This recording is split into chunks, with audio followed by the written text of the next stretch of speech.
Assalamualaikum warahmatullahi wabarakatuh. Anda rindu mendengarkan kajian-kajian dari ustadz-ustadz kita dari Aceh? Kunjungi channel YouTube Maulizul Akbar NAD. Subscribe, like, share, komen.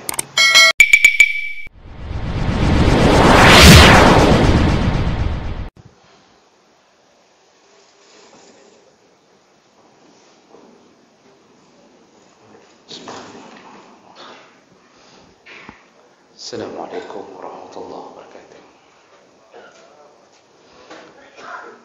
Innal hamdalillah nasta'inuhu wa nastaghfiruh wa na'udzu bihi min shururi anfusina wa min sayyiati a'malina. Man yahdihillahu fala mudilla lahu wa man yudlil fala hadiya lahu. Asyhadu an la ilaha illallah wahdahu la syarika lahu wa asyhadu anna Muhammadan 'abduhu wa rasuluhul karim. Allahumma salli wa sallim ala nabiyyina wa sayyidina Muhammadin wa ala alihi wa ashabihi ajma'in. Amma ba'd. Rabbi shrah li sadri wa yassir li amri wa hlul 'uqdatam min lisani yafqahu qawli. Segala puji bagi Allah.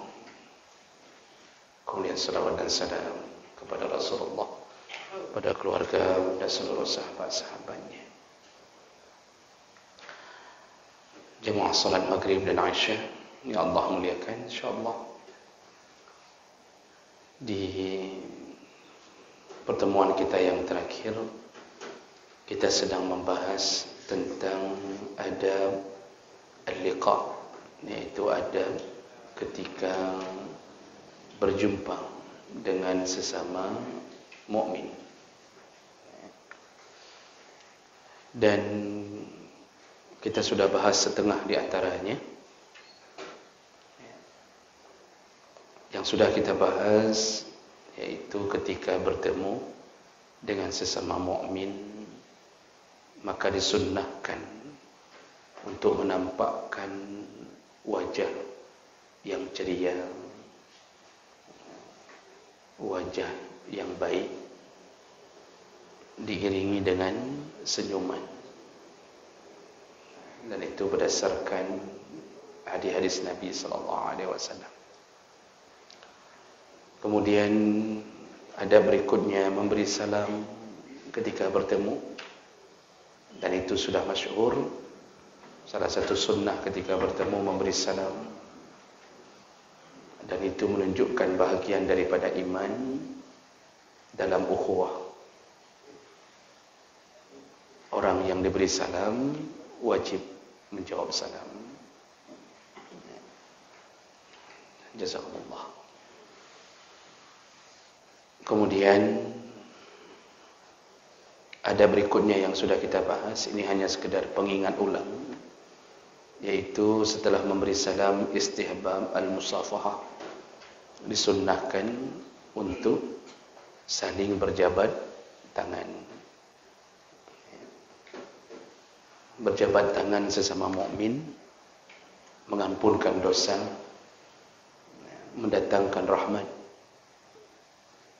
Jadi dosa berguguran, sekaligus menghilangkan rasa kedengkian, hasad di dalam hati.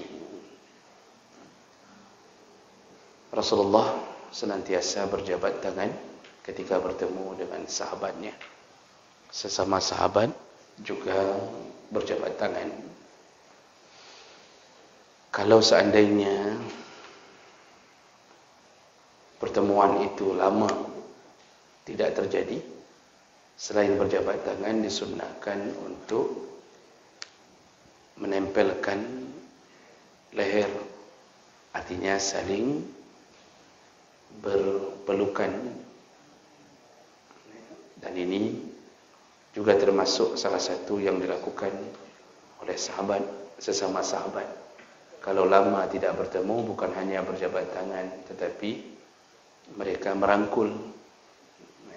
Maksud leher dengan leher adalah ketika merangkul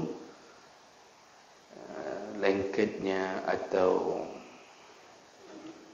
mendekatnya leher dengan leher.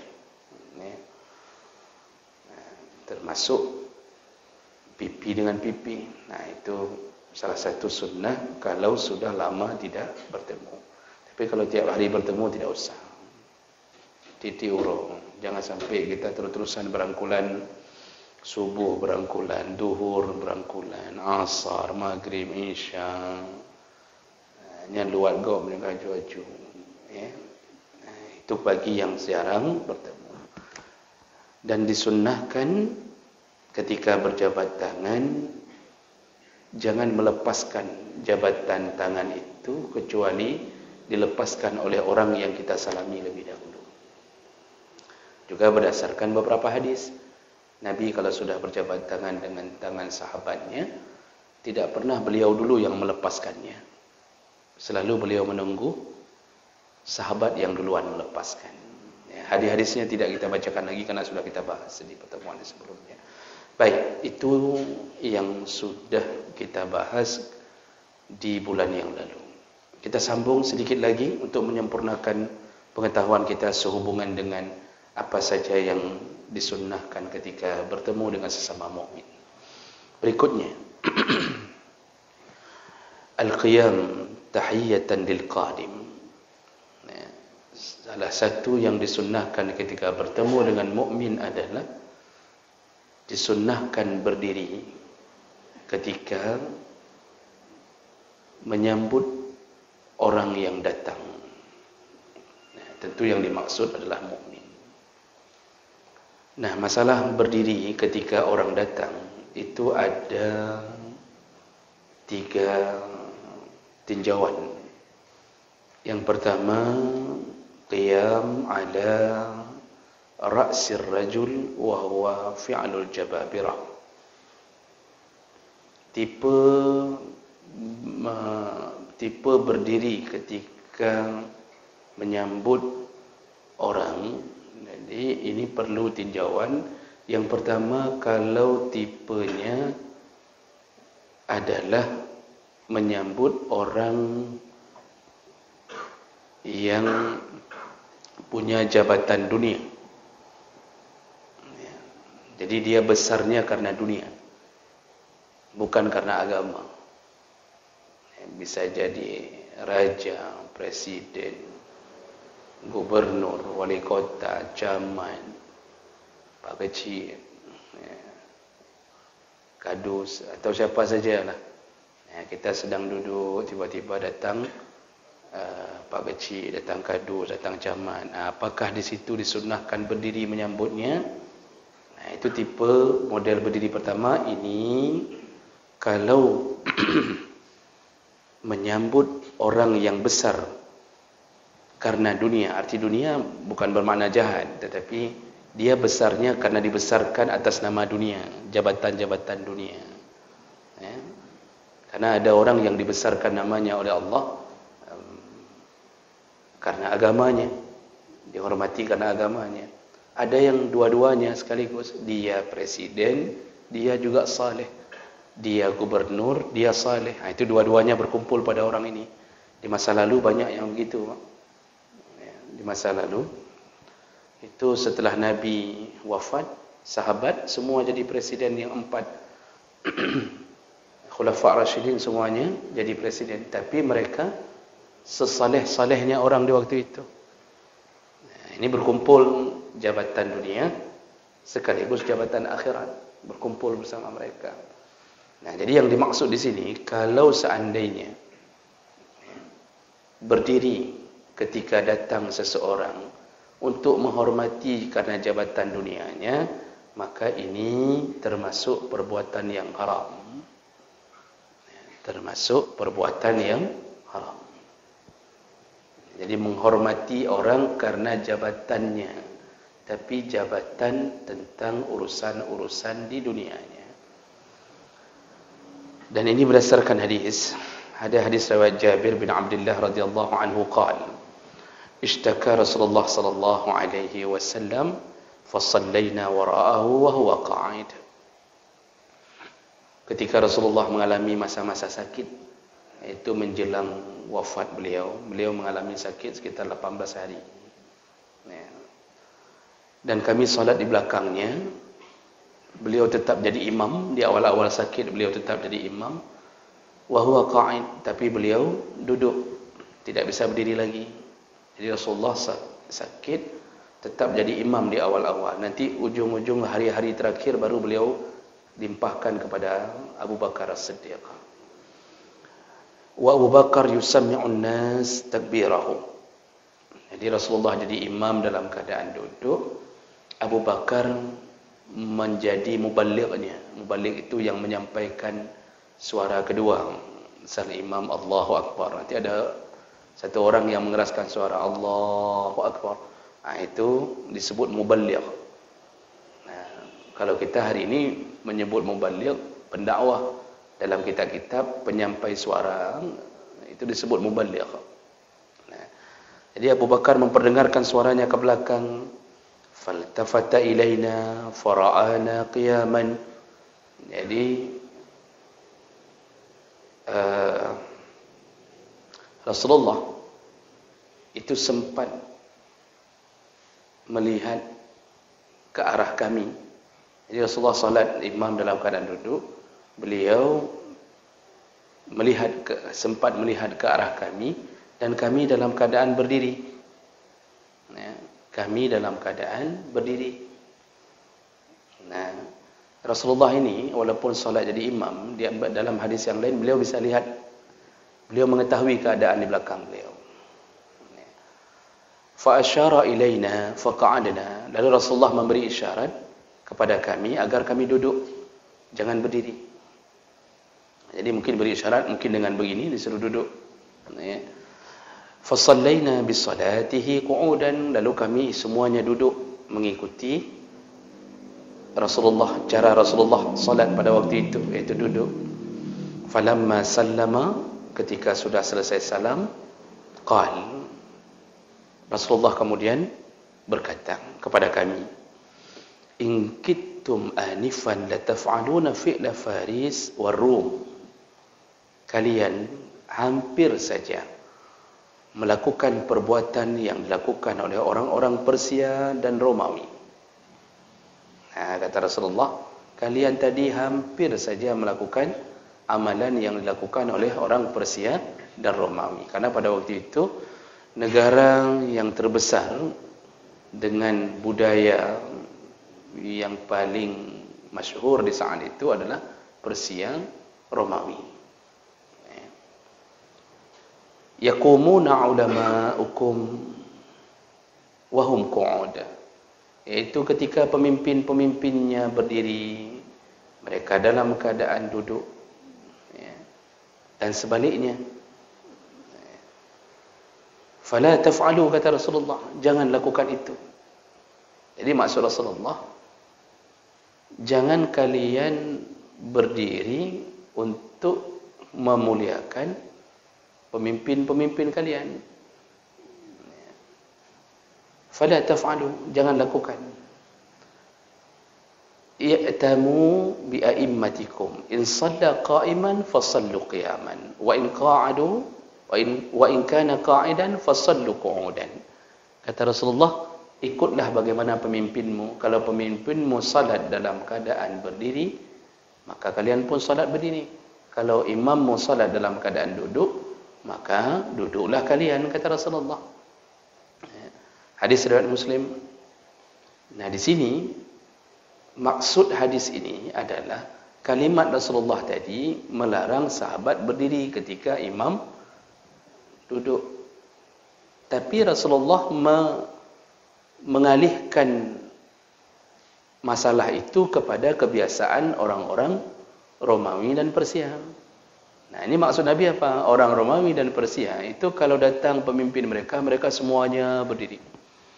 Ya, untuk memuliakan pemimpin mereka. Namun yang jadi masalah adalah ketika Rasulullah mengatakan dua negara ini, dua kerajaan ini kan Persia kerajaannya Majusi, penyembah api, sebelum menjadi Iran sekarang. Nah, sedangkan Romawi pusatnya Nasrani. Kenapa Rasulullah mengibaratkan kedua ini? Berarti ada yang tidak dibenarkan dalam pekerjaan mereka. Jadi Jadi jangan ikut gaya hidup mereka, yaitu berdiri ketika pemimpin datang.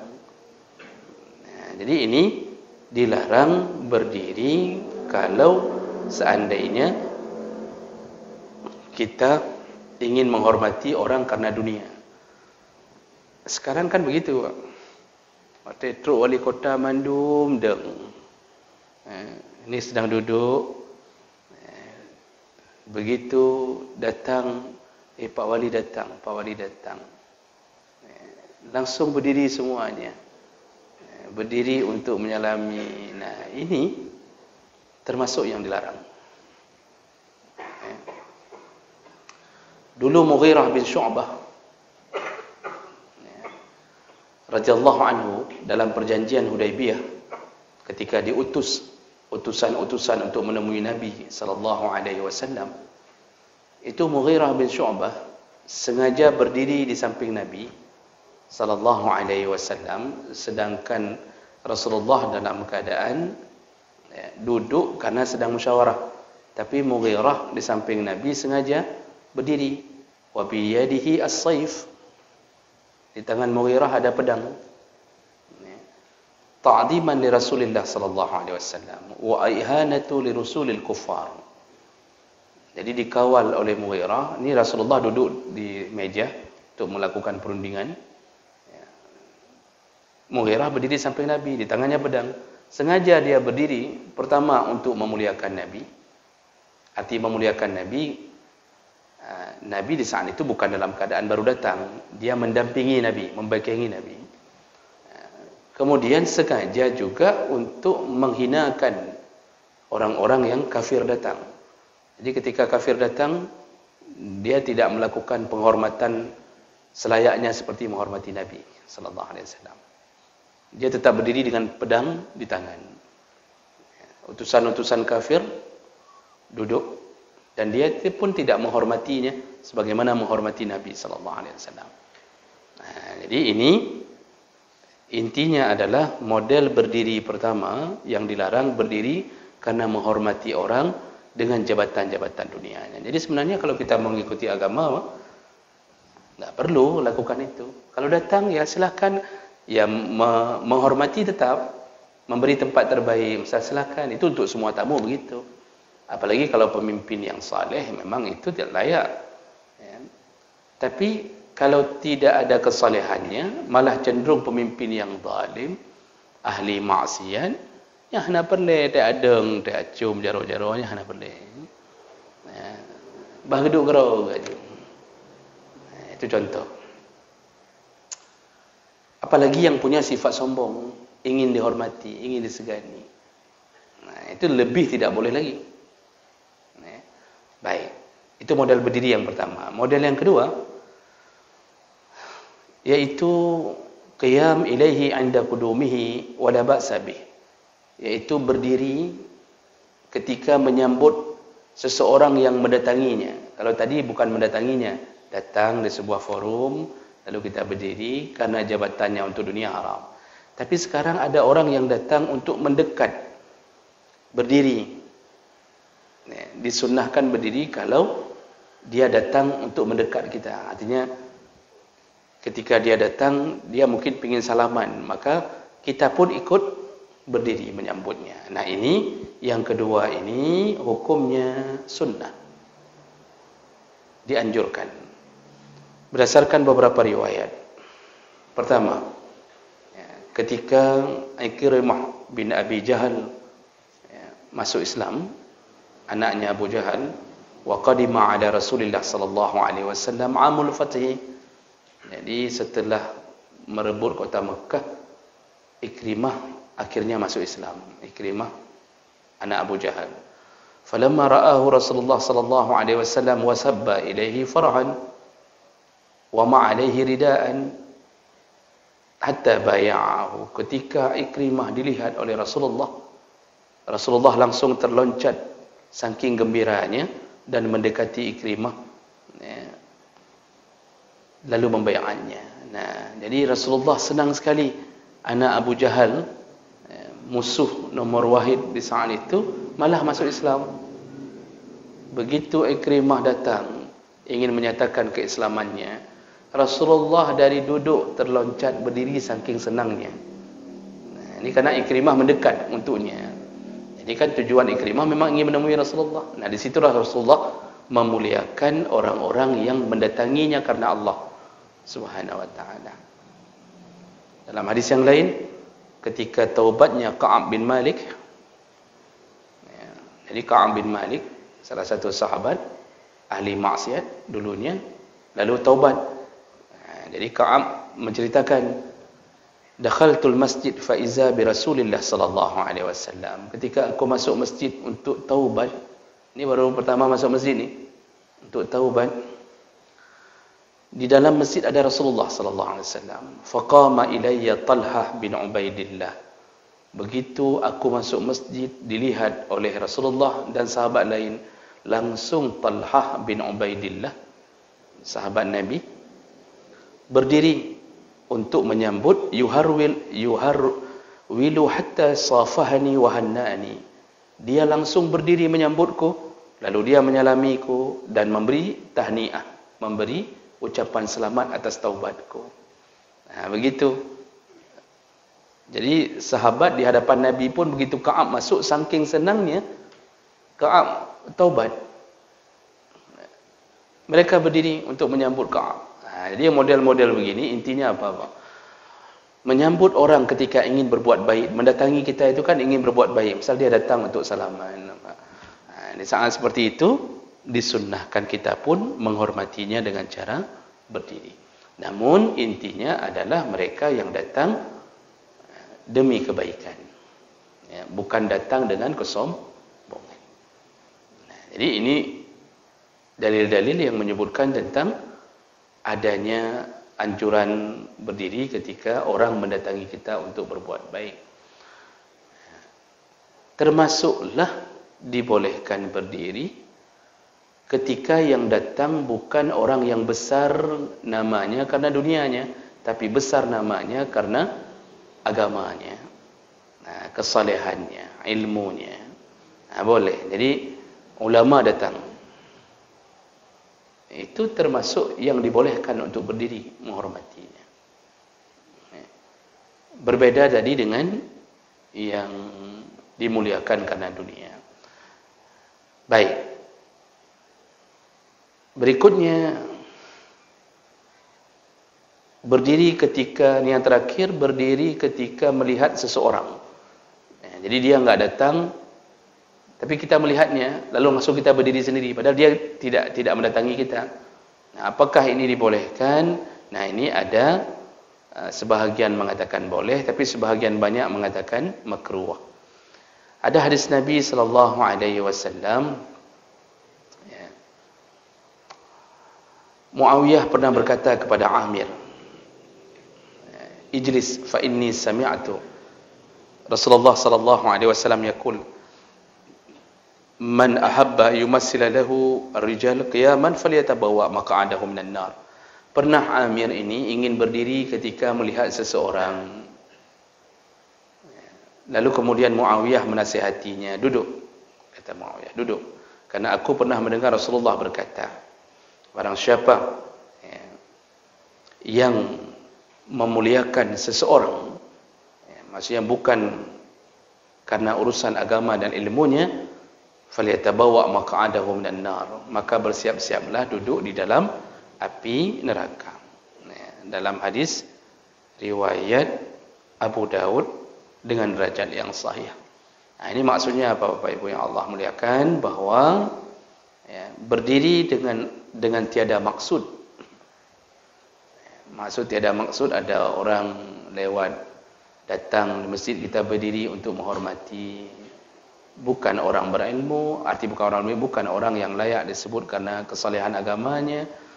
Ini tidak dibenarkan juga, tapi hukumnya hanya makruh, tidak sampai pada haram. Jadi satu-satunya berdiri yang haram yaitu berdiri ketika menemui pemimpin-pemimpin yang besar namanya karena dunia, dan apalagi diiringi dengan sifat kesombongan atau kezaliman. Hari ini kita dipaksa bahkan disambut habis-habisan. Ya, presiden datang, itu sepanjang jalan. Apa dulu waktu teringat masa Soeharto, Pak. Kalau Soeharto datang, itu sepanjang jalan anak SD suruh pegang bendera merah putih. Itu sampai berapa, 1 sampai 2 kilometer itu disuruh sambut semuanya, disuruh goyang-goyang bendera semuanya. Nah, ini pernah terjadi di masa kita. Sekarang banyak kaum yang demi kepentingan dunia, dia menghormati orang-orang yang mungkin dia butuhkan untuk mendapatkan maslahat-maslahat dunianya.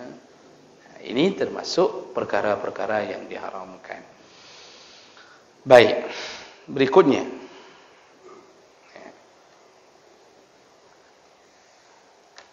Apakah, jadi sudah, masalah berdiri sudah. Jadi intinya bahwa ada keadaan boleh, ada keadaan tidak boleh. Kemudian, apakah seseorang boleh melakukan takbil ketika bertemu? Takbil itu bukan menempelkan pipi dengan pipi, tapi berciuman. Jadi cium pipi kanan, cium pipi kiri. Ya.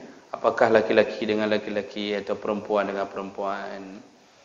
Apakah ini dibolehkan? Ada hadis yang menjawab ini dari Anas bin Malik radhiyallahu anhu.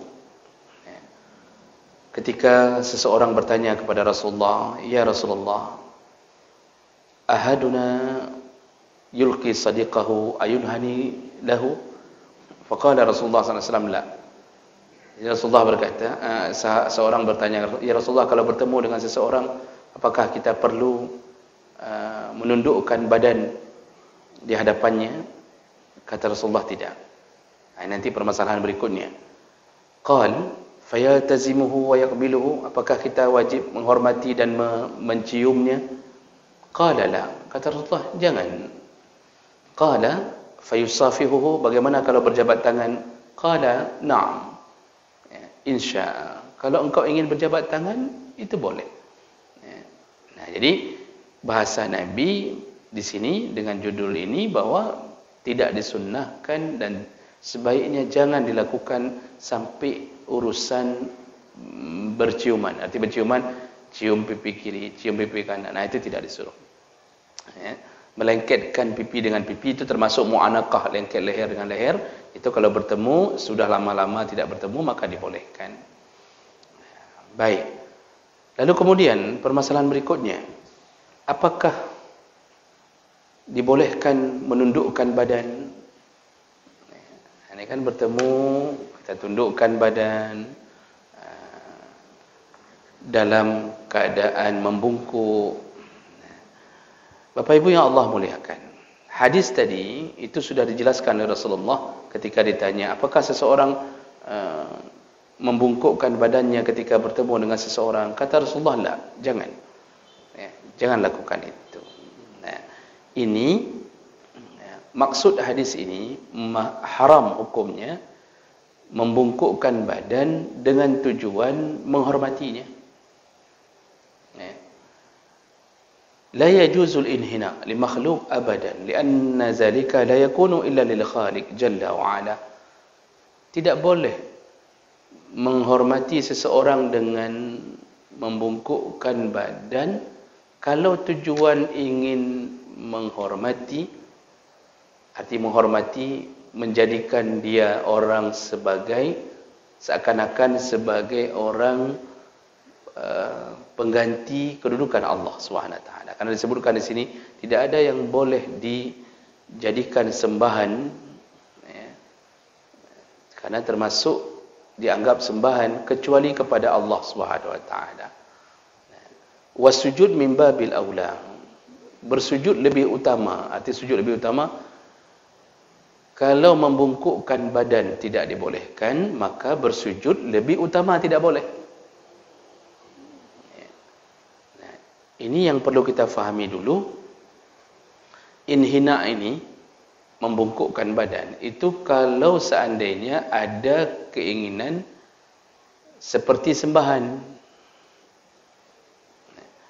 Tapi yang terjadi pada kita hari ini, kita lewat di depan orang, kemudian bukan pun membungkukkan badan seperti sembahan, kita sedikit memberi kode isyarat, kasih tangan, badan turun sedikit untuk melewati seseorang, itu apakah menyembah atau memberi isyarat bahawa kita mohon izin berjalan di depan? Kita sering ajarkan anak-anak kalau lewat depan orang tua, bungkuk sedikit, kasih tangan. Itu ajaran itu apakah ajaran menyembah atau ajaran ingin mengatakan maaf, mohon maaf kami lancang berjalan di depan ini.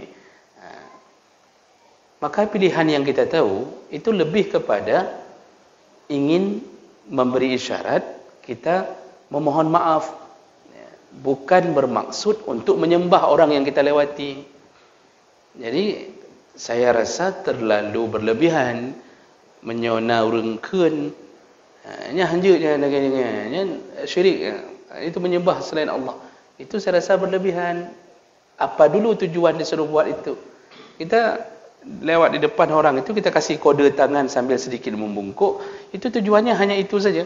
Memohon izin, memohon maaf kalau kami berjalan di depan anda, kan begitu contohnya. Tanpa ada maksud untuk menyembah dia. Sama sekali tidak ada maksud untuk menyembah dia. Maka perbuatan seperti itu masih dibolehkan. Yang tidak boleh itu yang dimaksud inhina di sini, bertemu dengan orang kita tunduk sebagai penghormatan. Contoh, ini pernah dilakukan di masa penjajahan Jepang. Saya baca buku, saya lupa nama judul bukunya. Dulu di masa penjajahan, mungkin di antara bapak ada yang pernah merasakannya, tapi Bandung ini sangat anak. Sekitaran tahun-tahun 42 sampai 45. Itu setiap pagi ketika matahari naik, pasukan Jepang memaksa rakyat, mungkin enggak di Aceh, tapi mungkin di tanah yang lain, jadi tentara penjajahannya, itu disuruh tundukkan badan, semuanya menghadap ke matahari.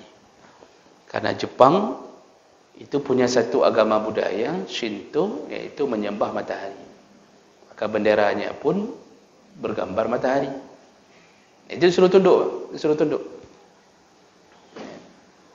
Nah, sampai Buya Hamka di saat itu memfatwakan haram menundukkan badan untuk taat pada permintaan Jepang di waktu itu, haram.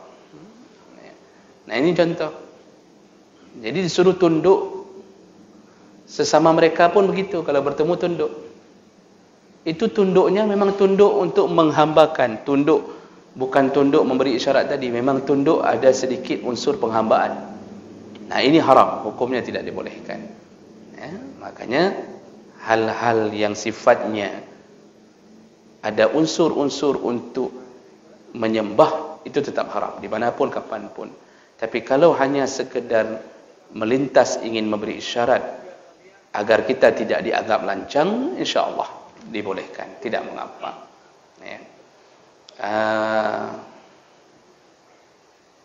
Berikutnya, apakah disunnahkan untuk mencium tangan seseorang ketika kita bertemu dengannya? Nah, ini pembahasannya juga Bapak Ibu. Ini perlu dibedakan. Yang kita cium tangan itu siapa? Tadi kalau itu cium pipi, itu dilarang. Bertemu dilarang cium pipi. Yang disunahkan cium, itu kalau orang tua mencium anak, itu sunnah. Orang tua mencium anaknya sunnah. Walaupun karaya kain kawin kaduha, menyum merempok tetap sunnah mencium anak. Dan anak sunnah mencium orang tuanya. Ciumnya di mana? Kalau bukan di pipi, di kening. Dan ini Rasulullah lakukan untuk anak-anaknya, untuk cucu-cucunya, Rasulullah lakukan. Kalau mencium selain daripada anak, juga sunnah kepada orang yang layak. Contoh istri. Ciuman kasih sayang dibolehkan, bahkan sunnah, dan itu bagus. Ya, menceri gara-gara hantam cium kasih sayangnya. Siap garu. Gara-gara itu termasuk salah satunya. Ciumnya di mana? Di kening. Pergi, cium kening istri. Nanti pergi dari rumah istri kedua, cium kening istri kedua. Pergi ke rumah istri pertama, mana-mana. Hangkaru yang pak, walaupun pun hangkaru. Itu contoh barang. Ya, tapi jangan dipraktikkan juga. Sekarang mencium tangan hukumnya bagaimana? Dijelaskan. Taqbilul yad, masalah mencium tangan. Ajazaha ba'dul ulama' ala tariqit tadayyun. Dibolehkan mencium tangan kalau yang kita cium berdasarkan urusan agama. Qala al-Marwazi. Jadi Imam al-Marwazi menyebutkan salah satunya, sa'altu Aba Abdullah an qublatil yad. Aku pernah bertanya kepada Abu Abdullah tentang mencium tangan. Faqala, ini Abu Abdullah ini Imam Hanbali yang dimaksud. Tentang mencium tangan. Faqala, in kana ala tariqit tadayyun, kalau seandainya engkau mencium tangannya orang yang saleh. Jadi atas dasar agama, cium tangan ulama, cium tangan orang saleh. Itu fala ba'sa, tidak mengapa. Qad qabbala Abu Ubaidah yada Umar bin Khattab. Dulu di masa sahabat pun Abu Ubaidah pernah mencium tangan Umar bin Khattab radhiyallahu anhuma. Wa in kana ala tariqid dunya fala. Tapi kalau mencium tangan orang karena kebesaran dunianya, sama seperti tadi, Pak. Kebesaran dunia. Jadi besarnya jabatan dunia. Cium tangan gubernur, cium tangan presiden, cium tangan wali kota, fala. Jangan lakukan. Ya. Illa rijalan yakhafu sayfuhu wa sawtah. Kecuali kalau tidak cium tangan orang-orang tersebut menyebabkan mudarat, baru boleh.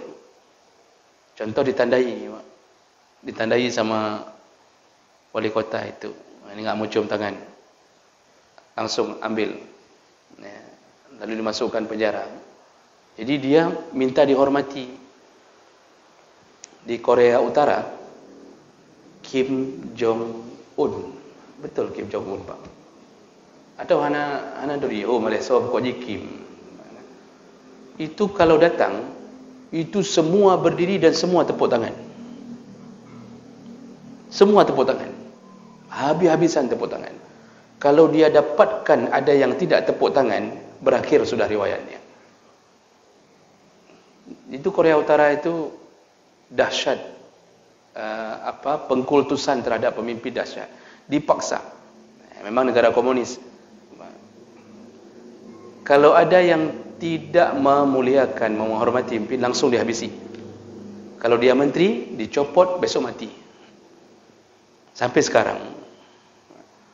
Nah, kalau model begitu, model misalnya terjadi hal ini di negara kita, kalau enggak cium tangan si pemimpin itu, kita dihabisi. Di situ dibolehkan cium tangan, menyelamatkan diri. Bukan cium tangan untuk menghormatinya. Makanya, masalah mencium tangan ini, kalau ada yang mengatakan itu bid'ah total, salah. Lihat dulu siapa yang kita cium tangannya. Jadi, yang tidak boleh pun ya, mencium tangan yang orang kira-kira, kalau kita cium tangan mengakibatkan naiknya kesombongan dia. Jadi, walaupun orang dianggap alim, tapi kalau kita cium tangan, kita lihat bertambah sombongnya, itu pun dihindari. Sebaiknya jangan cium. Nah, yang disuruh cium tangan itu orang-orang yang saleh, bertawadhu'. Dia sebenarnya tidak ingin dicium tangannya, cuma tarik-tarik untuk dicium. Itu tidak mengapa. Tapi model yang ingin dihormati, dimuliakan, model juk jarul lagi, model jarul lagi. Cuma sosok model begitu sebaiknya malah disuruh hindari. Walaupun dia dianggap guru, walaupun dia dianggap alim. Kenapa? Dengan mencium tangannya takut khawatir muncul kesombongan pada dirinya. Tapi orang yang tawadhu' tidak ingin dimuliakan. Imam besar Syria sudah meninggal, Muhammad Ramadan Al-Buti. Ramadan Al-Buti, beliau tidak pernah mau dicium tangannya. Jadi beliau tarik. Ketika diwawancarai, Kenapa engkau tidak mau dicium tanganmu? Padahal itu orang nomor 1 di Syria, Pak. Manusia yang terpilih di Syria baru meninggal dibom oleh musuh yang tidak suka dengan agama. Syahid beliau. Baru meninggal 2 tahun yang lalu atau 3 tahun yang lalu, lupa saya. Ketika diwawancari, beliau berkata, aku adalah makhluk Allah. Aku adalah hamba Allah. Banyak yang lebih mulia daripada aku. Aku tidak ingin orang-orang menghormatiku. Tapi orang ngejar supaya bisa mendapatkan tangan beliau. Dan ini dibenarkan. Sebenarnya dibenarkan. Cuma ketawaduan beliau tidak ingin dicium. Makanya boleh mencium tangan orang-orang saleh itu dibolehkan. Dan dalilnya banyak, Pak. Dalilnya banyak. Dalam hadis Nabi, kalau kita cari dalil yang lebih lengkap itu banyak. Di masa Rasulullah ada sahabat pernah mencium tangan Nabi, mencium kaki Nabi. Sesama sahabat pernah mencium tangan sesama mereka. Jadi jangan sampai kita juga mengatakan ke orang haram total, tidak haram total dia. Imam Nawawi dalam kitab Rawdatul Talibin mengatakan mencium tangan karena kesalehan, keilmuan, kemuliaan atau jasanya terhadap agama, maka mandub, dia disukai. Disukai mencium tangan ulama yang kita yakin dia berjasa terhadap agama. Dalam Sufyan As-Sauri mengatakan tidak mengapa mencium tangan seorang imam, namun jika untuk dunia maka tidak dibolehkan. Imam Tahawi juga mengatakan itu. Abu Bakar Al-Marwazi sudah kita dengarkan tadi. Sampai Ibnu Utsaimin mengatakan mencium tangan sebagai bentuk penghormatan terhadap orang-orang yang berhak dihormati seperti ayah, orang tua, guru, tidaklah mengapa. Hadis-hadis Nabi mengatakan bahawa Usamah bin Syarik, kami bertemu Rasulullah lalu kami mencium tangannya. Dari Safwan bin Asal juga begitu. Jadi banyak sekali dalil-dalil tentang mencium tangan pernah terjadi di masa Nabi dan juga di masa sesama sahabat. Namun orang-orangnya yang beragama. Kira-kira begitu. InsyaAllah kita bertemu kembali di bulan yang akan datang. Dengan begitu sudah selesai adab tentang adab-adab bertemu sesama mukmin. Subhanakallahumma bihamdik asyhadu an la ilaha illa anta astaghfiruka wa atubu ilaik. Wassalamualaikum warahmatullahi wabarakatuh.